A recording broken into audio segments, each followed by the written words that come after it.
Bismillahirrahmanirrahim. Assalamualaikum warahmatullahi wabarakatuh.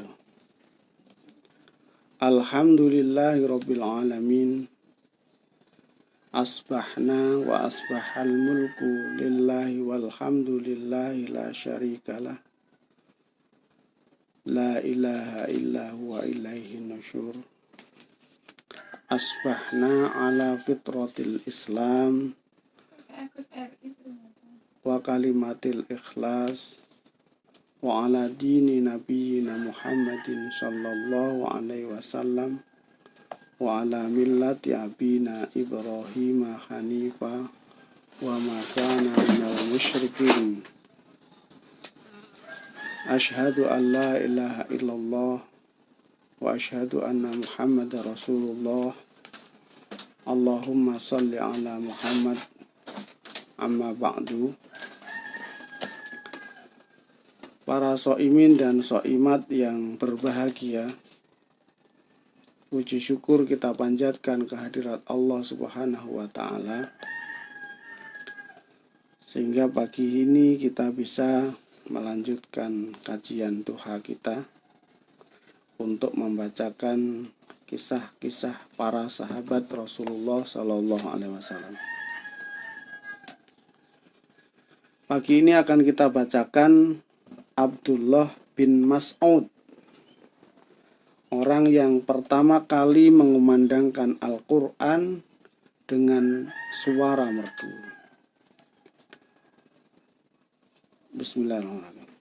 Sebelum Rasulullah masuk ke rumah Arqam, Abdullah bin Mas'ud telah beriman kepada Nabi Muhammad, dan beliau termasuk orang ke-6 yang masuk Islam mengikuti Rasulullah Sallallahu Alaihi Wasallam. Dengan demikian ia termasuk as-sabiqunal awwalun. Pertemuan mula-mula dengan Rasulullah itu diceritakan sebagai berikut. Ketika itu saya masih remaja, mengembalakan kambing kepunyaan Uqbah bin Mu'aid.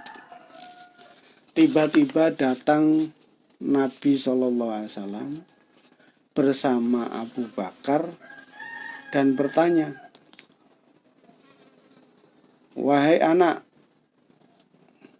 apakah kamu punya susu untuk minuman kami?" Aku menjawab, "Aku orang kepercayaan," ujarku, "dan tak dapat memberi Anda minuman." Maka Nabi SAW bertanya kembali, "Apakah kamu punya kambing betina yang mandul, yang belum dikawini oleh yang jantan?" "Ada," ujarku. Lalu saya bawa ia kepada mereka. Kambing itu diikat kakinya oleh Nabi, lalu disapu susunya sambil memohon kepada Allah. Tiba-tiba susu itu berair banyak. Kemudian Abu Bakar mengambilkan sebuah batu yang cekung ya, yang digunakan untuk Nabi menampung perahan susu. Lalu Abu Bakar pun minum dan saya pun tidak ketinggalan. Setelah itu Nabi menitahkan kepada susu, "Kempislah."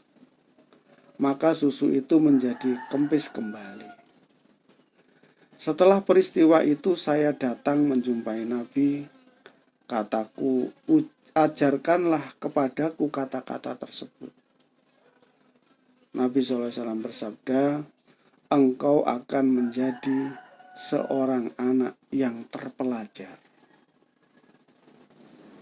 Alangkah heran dan takjubnya Ibnu Mas'ud ketika menyaksikan seorang hamba Allah yang soleh dan utusannya yang terpercaya memohon kepada Tuhannya sambil menyapu susu hewan yang belum pernah berair selama ini, tiba-tiba mengeluarkan karunia dan rizki dari Allah berupa air susu murni yang enak buat minum.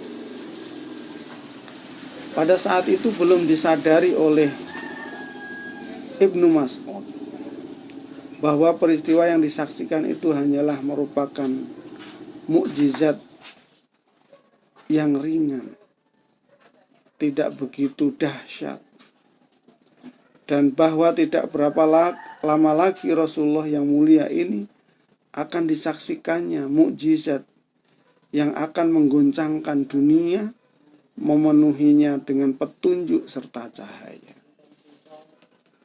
Bahkan pada saat itu juga belum diketahuinya bahwa dirinya sendiri yang ketika itu masih seorang remaja yang polos, lemah dan miskin, yang menerima upah dari pengembalaan itu milik Uqbah bin Mu'aid, akan muncul sebagai salah satu dari mukjizat ini, yang setelah ditempa oleh Islam menjadi seorang beriman akan mengalahkan kesombongan orang-orang kafir Quraisy dan para pembesarnya. Maka ia selama ini tidak berani lewat di hadapan para pembesar, kecuali dengan menjingkatkan kaki dan menundukkan kepala dengan penuh kehormatan dan menunjukkan kerendahan dirinya. Tapi di kemudian hari setelah masuk Islam, ia tampil di depan majelis para bangsawan di sisi Ka'bah. Sementara semua pemimpin dan pemuka Quraisy duduk berkumpul, lalu berdiri di hadapan mereka, mengumandangkan suara yang merdu dan membangkitkan nurani, berisikan wahyu ilahi, kalam ilahi, Al-Quranul Karim. Dibacakannya surah Ar-Rahman. A'udzu billahi minasyaitonir rajim. Bismillahirrahmanirrahim. Ar-Rahman 'allamal Qur'an. Khalaqal insan 'allamahul bayan. Asy-syamsu wal qamaru bihusban. Wan najmu wasyajaru yasjudan. Bismillahirrahmanirrahim. Allah yang Maha Rahman, yang telah mengajarkan Al-Quran, menciptakan insan, dan menyampaikan padanya penjelasan. Matahari dan bulan beredar menurut perhitungan, sedang bintang dan kayu-kayuan sama sujud kepada Tuhan. Lalu dilanjutkannya bacaannya, sementara pemuka-pemuka Quraisy sama terpesona, tidak percaya akan pandangan mata dan pendengaran telinga mereka. Tak tergambar dalam pikiran mereka bahwa orang yang menentang kekuasaan dan kesombongan mereka tidak lebih dari seorang upahan dan di antara mereka, dan pengembala kambing dari salah seorang bangsawan Quraisy, yaitu hanya seorang Abdullah bin Mas'ud, seorang miskin yang hina dina. Marilah kita dengar keterangan dari saksi dalam melukiskan peristiwa yang menakjubkan itu, yaitu dari Zubair radhiyallahu anhu. Disampaikan katanya, yang mula-mula menderas Al-Quran di Mekkah setelah Rasulullah Sallallahu Alaihi Wasallam ialah Abdullah bin Mas'ud radhiyallahu anhu. Pada suatu hari para sahabat Rasulullah berkumpul. Kata mereka, demi Allah, orang-orang Quraisy belum lagi mendengar sedikit pun Al-Quran ini dengan dibaca dibaca dengan suara keras di hadapan mereka. Nah, siapa di antara kita yang bersedia mendengarkannya kepada mereka?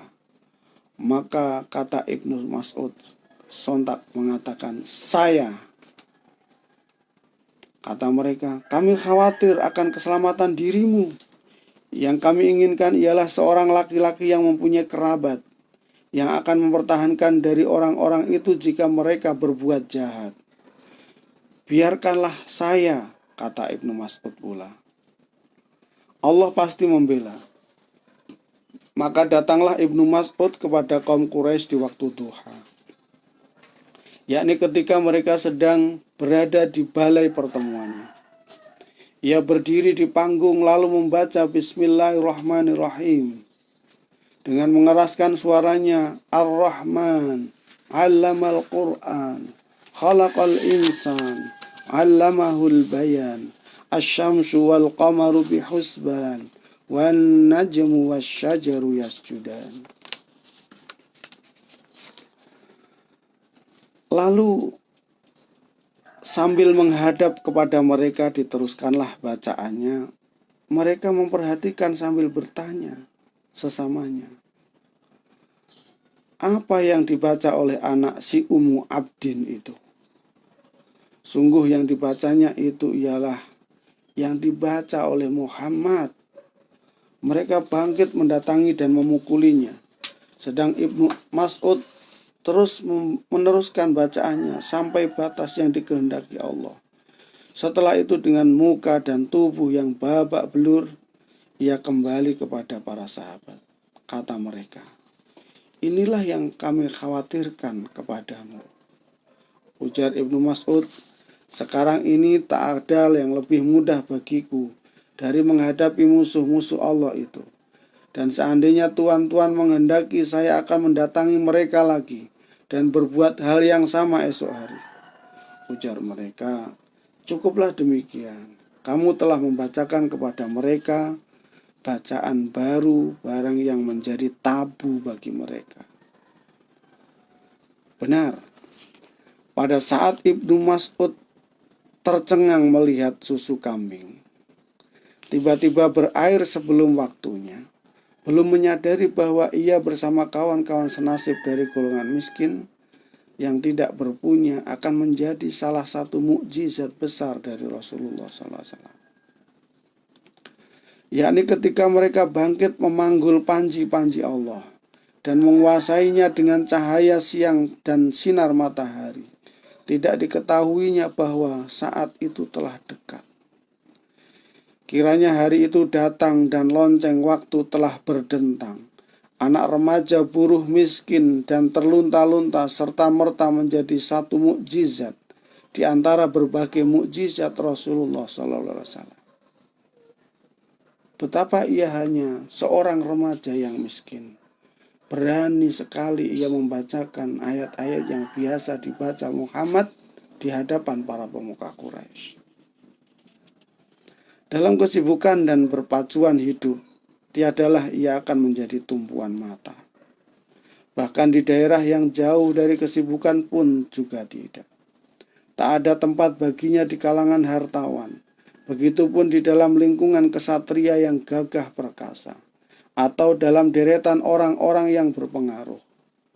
Ia selalu bacakan Al-Quran. Dalam soal harta ia tak punya apa-apa. Tentang perawakan ia kecil dan kurus. Apalagi soal pengaruh ia tak punya status sosial. Tetapi sebagai ganti dari kemiskinannya itu, Islam telah memberi bagian yang melimpah dan perolehan yang cukup dari perbendaharaan Kisra dan simpanan Kaisar. Dan sebagai imbalan dari tubuh yang kurus dan jasmani yang lemah, dianugerahinya kemauan baja yang dapat menundukkan para adikara, ikut ambil bagian dalam merubah jalan sejarah. Sungguh tidak meleset kiranya pandangan jauh Rasulullah ketika beliau mengatakan kepadanya, kamu akan menjadi seorang pemuda terpelajar. Ia telah diberi pelajaran oleh Tuhannya hingga menjadi faqih atau ahli hukum umat Muhammad. dan tulang punggung para hufat Al-Quranul Karim. Mengenai dirinya, ia pernah mengatakan, saya telah menampung 70 surat Al-Quran yang kudengar langsung dari Rasulullah Sallallahu Alaihi Wasallam. Tiada seorang pun yang menyaingiku dalam hal ini. Dan rupanya Allah Subhanahu wa Ta'ala memberi anugerah atas keberaniannya, mempertaruhkan nyawa dan mengumandangkan Al-Quran secara terang-terangan, menyebarkannya ke segenap pelosok kota Mekah di saat siksaan dan penindasan merajalela. Maka dianugerahilah ia oleh Allah bakat istimewa dalam membacakan bacaan Al-Quran, kemampuan yang luar biasa dalam memahami arti dan maksudnya. Rasulullah telah memberikan wasiat kepada para sahabat agar Ibnu Mas'ud diambil sebagai teladan. Beliau bersabda, "Tamassaku bi ahdi bani ummi abdin." Berpegang teguhlah kepada ilmu yang diberikan oleh Ibnu Ummi Abdin. Diwasiatkan pula agar mencontoh bacaannya dan mempelajari cara membaca Al-Quran dari Ibnu Mas'ud. Man ahabba ayasma'al Qur'ana ghaddun kama unzila fal yasma'hu min Ibni Ummi Abdin. Man ahabba ayaqra'al Qur'ana ghaddun kama unzila fal yaqra'hu ala qira'ati Ibni Ummi Abdin. Barang siapa yang ingin hendak mendengar Al-Quran seperti diturunkan, hendaklah ia mendengarkannya dari Ibnu Ummu Abdin. Barang siapa yang hendak membaca Al-Quran tepat seperti diturunkannya, hendaklah ia membacanya seperti bacaan Ibnu Ummu Abdin. Sungguh, telah lama Rasulullah menyenangi bacaan Al-Quran dari lisan Ibnu Mas'ud. Pada suatu hari ia memanggilnya, sabdanya, "Bacakanlah kepadaku, wahai Abdullah." "Haruskah aku membacakannya kepada Anda, wahai Rasulullah?" Jawab Rasulullah, "Saya ingin mendengarkan dari lisan orang lain." Maka Ibnu Mas'ud pun membacanya dimulai dari surah An-Nisa hingga sampai firman Allah, "Fa kaifa idza ji'na min kulli ummah" ila akhir ayat. Maka betapa jadinya bila kami jadikan dari setiap umat itu seorang saksi, sedangkan kami jadikan sebagai saksi bagi mereka. Ketika orang-orang kafir yang mendurhakai Rasul sama berharap kiranya mereka disamaratakan dengan bumi, dan mereka tidak dapat merahasiakan pembicaraannya dengan Allah Subhanahu wa Ta'ala. An-Nisa 41-42. Maka Rasulullah tak dapat menahan tangisnya. Air matanya meleleh dan dengan tangannya diisyaratkan kepada Ibnu Mas'ud yang maksudnya cukuplah sudah. Hai Ibnu Mas'ud. Suatu ketika pernah pula Ibnu Mas'ud menyebut karunia Allah kepadanya. Tidak satu pun dari Al-Quran itu yang diturunkan kecuali aku mengetahui mengenai peristiwa yang diturunkannya. Peristiwa apa ketika diturunkannya. Dan tidak seorang pun yang lebih mengetahui tentang kitab Allah daripadaku. Dan sekiranya aku tahu ada seorang yang dapat dicapai dengan kendaraan unta, dan ia lebih tahu tentang kitabullah dari aku, pastilah aku akan menemuinya. Tetapi aku bukanlah yang terbaik di antaramu. Keistimewaan Ibnu Mas'ud telah diakui oleh para sahabat. Amirul Mukminin Umar bin Khattab berkata mengenai dirinya, sungguh ilmunya tentang fikih berlimpah-limpah. Dan Abu Musa al-Asy'ari mengatakan, jangan tanyakan kepada kami suatu masalah selama kiai ini berada di antara tuan-tuan. Dan bukan hanya keunggulannya dalam Al-Quran dan ilmu fikihnya saja yang patut beroleh pujian, tetapi juga keunggulannya dalam kesolihan dan ketakwaan. Hudzaifah berkata, tidak seorang pun saya lihat yang lebih mirip kepada Rasulullah Sallallahu Alaihi Wasallam baik dalam cara hidup, perilaku, dan ketenangan jiwanya daripada Ibnu Mas'ud. Dan orang-orang yang dikenal dari sahabat-sahabat Rasulullah sama mengetahui bahwa putra dari Ummi Abdin adalah yang paling dekat kepada Allah Subhanahu wa ta'ala. Pada suatu hari serombongan sahabat berkumpul pada Ali karamallahu wajhah. Lalu mereka berkata kepadanya, "Wahai Amirul Mukminin, kami tidak melihat orang yang lebih berbudi pekerti, lebih lemah lembut dalam mengajar, begitupun yang lebih baik pergaulannya dan lebih soleh daripada Abdullah ibnu Mas'ud." Ujar Ali, "Saya minta tuan-tuan bersaksi kepada Allah. Apakah ini betul-betul tulus dari hati-hati Tuan?" "Benar," ujar mereka. Kata Ali pula, "Ya Allah, saya mohon engkau menjadi saksinya bahwa saya berpendapat mengenai dirinya seperti apa yang mereka katakan atau lebih baik dari itu. Sungguh telah dibacanya Al-Quran, maka dihalalkannya barang yang halal, diharamkannya barang yang haram. Seorang yang ahli dalam soal agama dan luas ilmunya tentang as-sunnah. Itulah Abdullah ibnu Mas'ud." Suatu ketika para sahabat memperkatakan pribadi Abdullah bin Mas'ud diantaranya, "Sungguh, sementara kita terhalang, ia diberi restu. Dan sementara kita bepergian, ia menyaksikan tingkah laku Rasulullah Sallallahu Alaihi Wasallam." Maksud mereka ialah bahwa Abdullah radhiyallahu an, Abdullah ibnu Mas'ud, beruntung mendapatkan kesempatan berdekatan dengan Rasulullah Sallallahu Alaihi Wasallam, suatu hal yang jarang didapat oleh orang lain. Ia lebih sering masuk ke rumah Rasulullah dan menjadi teman duduknya. Dan lebih-lebih lagi adalah tempat Rasulullah menumpahkan keluhan dan mempercayakan rahasianya hingga ia diberi gelar peti rahasia. Berkata Abu Musa al-Asy'ari, "Sungguh, setiap saya melihat Rasulullah, pastilah Ibnu Mas'ud berada menyertainya. Adapun yang menjadi sebab ialah karena Rasulullah amat menyayanginya, terutama kesolihan dan kecerdasannya, serta kebesaran jiwanya, hingga Rasulullah pernah bersabda, 'Seandainya saya hendak mengangkat seorang sebagai amir tanpa musyawarah dengan kaum muslimin, tentulah saya angkat itu Ibnu Ummi Abdin.' Dan telah kita ketahui wasiat Rasulullah kepada para sahabatnya, berpegang teguhlah kepada ilmu Ibnu Ummi Abdin. Maka kesayangan dan kepercayaan ini memungkinkannya untuk bergaul rapat dengan Rasulullah SAW hingga ia beroleh hak yang tak diberikan kepada orang lain.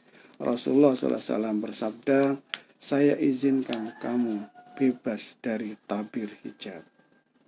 Ini merupakan lampu hijau bagi Ibnu Mas'ud untuk masuk rumah Rasulullah SAW, dan pintunya senantiasa terbuka baginya biarpun siang dan malam.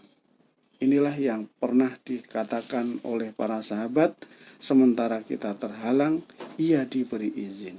Sementara kita bepergian, ia menyaksikan.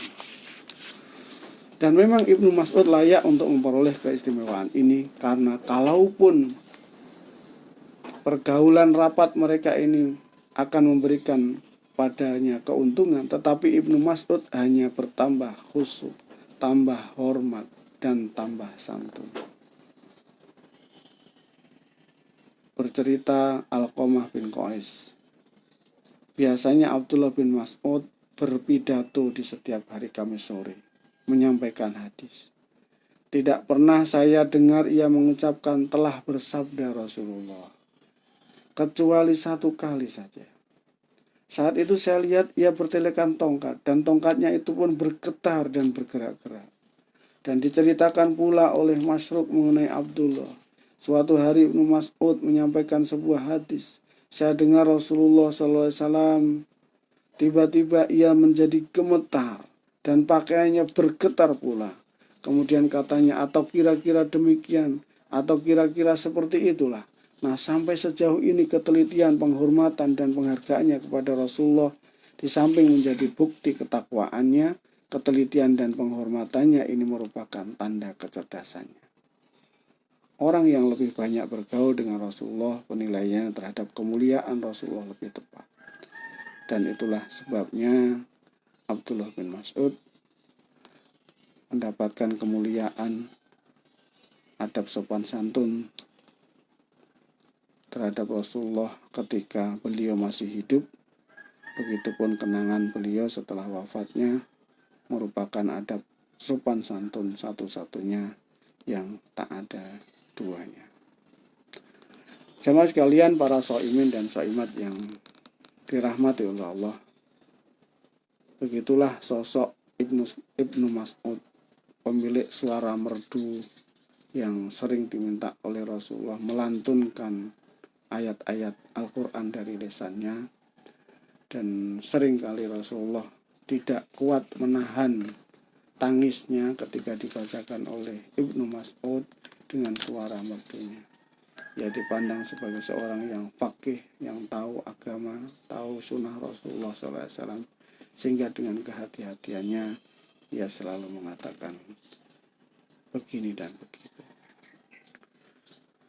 Mudah-mudahan besok bisa kita lanjutkan tentang kisah atau sosok perihidup Abdullah bin Mas'ud, ya. Tapi secara umum sebenarnya bisa juga kita anggap selesai karena sudah terwakili di depan, sehingga pada saat yang lain mudah-mudahan bisa kita baca ulang. Besok mudah-mudahan sudah dapat sosok baru yang lain lagi. Kita sudah tahu Ibnu Mas'ud adalah pembaca Al-Quran yang merdu dan yang pertama kali berani membacakan ayat Al-Quran di depan kafir Quraisy dengan segala resikonya. Kalau tidak dipenggak, tidak ditahan oleh sahabat-sahabat yang lain, mungkin ia akan teruskan, tidak peduli dengan siksaan dan seterusnya.